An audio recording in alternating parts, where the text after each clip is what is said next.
ED ప్రశ్నలకు నీళ్లు నమ్ములుతున్నారట MLC కవిత.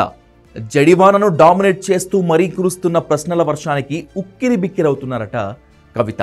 కాలికి వేస్తే మెడకు లాగి, మెడకు వేస్తే కాలి వరకు లాగి మరీ ఎలాగైనా సమాధానాలు లాగాలని మాంచి వ్యూహంతో ఉన్నారు డిప్యూటీ డైరెక్టర్ భానుప్రియ మీనా, ఏడీ జోగేందర్. లిక్కర్ స్కామ్లో కవిత వాటాతో పాటు ఆమె ఆర్థిక లావాదేవీల లెక్క తేల్చాలని, ఇంకా ఆమెకు ఎవరు సహకరించారు, ఈమె ఎంతమందికి లిక్కర్ స్కామ్లో కోఆపరేట్ చేశారనే కూపీ లాగేందుకు పట్టు వదలని విక్రమార్కుడి అవతారమెత్తారు ఈడీ అధికారులు. ఢిల్లీ ఎక్సైజ్ పాలసీలో సౌత్ గ్రూప్ పాత్ర ఏంటి, అందులో కవితకు ఎలాంటి సంబంధం ఉందన్న అంశాలపై ఈడీ అధికారులు ఆరా తీస్తున్నారు. ఢిల్లీ సీఎం కేజ్రీవాల్, అప్పటి డిప్యూటీ సీఎం మనీష్ సిసోడియాతో పాటు ఇతర మంత్రులు, అధికారులతో కవిత ఎప్పుడు ఎక్కడ మాట్లాడారు, ఏమని మాట్లాడుకున్నారో చెప్పాలని అడిగారు. హవాలా ద్వారా ఆప్ నేతలకు ముడుపులు ఎలా, ఎక్కడ, ఎంత మొత్తం ఇచ్చారని ప్రశ్నించినట్లు తెలుస్తోంది. లిక్కర్ స్కామ్లో కవిత పాత్రపై తమ దగ్గర పూర్తి ఆధారాలు ఉన్నాయంటున్నారు ఈడీ అధికారులు.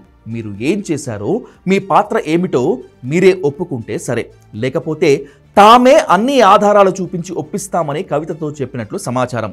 లిక్కర్ కేసులో విచారణకు హాజరు కావాలని ఈడీ నోటీసులు పంపాక మొబైల్ ఫోన్లను ఎందుకు ఫార్మాట్ చేశారు, అందులో ఉన్న డేటాను ఎందుకు తొలగించారని కూడా ప్రశ్నించినట్లు తెలుస్తోంది.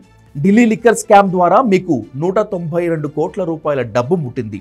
వాటిని ఏం చేశారు, ఎక్కడెక్కడ ఎంత మొత్తం ఖర్చు చేశారని కూడా ఈడీ అధికారులు కవితను ప్రశ్నించినట్లుగా తెలుస్తోంది. బంజారాహిల్స్ లో ఇంటిని బిగ్సీ మొబైల్ కంపెనీ ఓనర్ నుంచి ఎంతకు కొన్నారు, 6000 గజాల స్థలంలో ఇల్లు కొనడానికి మీకు అంత డబ్బు ఎక్కడి నుంచి వచ్చిందని కూడా ప్రశ్నించారు ఈడీ అధికారులు. 2014కి ముందు ఆస్తులు ఎంత, ఆ తర్వాత ఇన్ని ఆస్తులు ఎలా కొన్నారు, ఈ పెట్టుబడి పెట్టడానికి మీకు డబ్బు ఎక్కడి నుంచి వచ్చిందని ఈడీ అధికారులు కవితను అడిగినట్లు సమాచారం.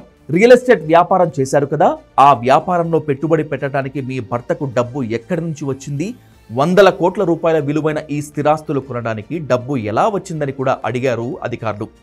ఈ సందర్భంగా కవిత చేతికి ఉండే ఖరీదైన వాచ్ గురించి ఈడీ అధికారులు ప్రశ్నలు వేసినట్లు తెలుస్తోంది.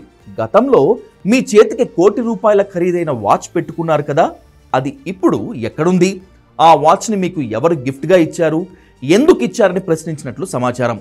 ఈడీ ప్రశ్నల దాటికి కవిత కొన్నింటికి సమాధానం చెబుతున్నా మరికొన్నింటిని దాటవేస్తున్నట్లుగా తెలుస్తోంది.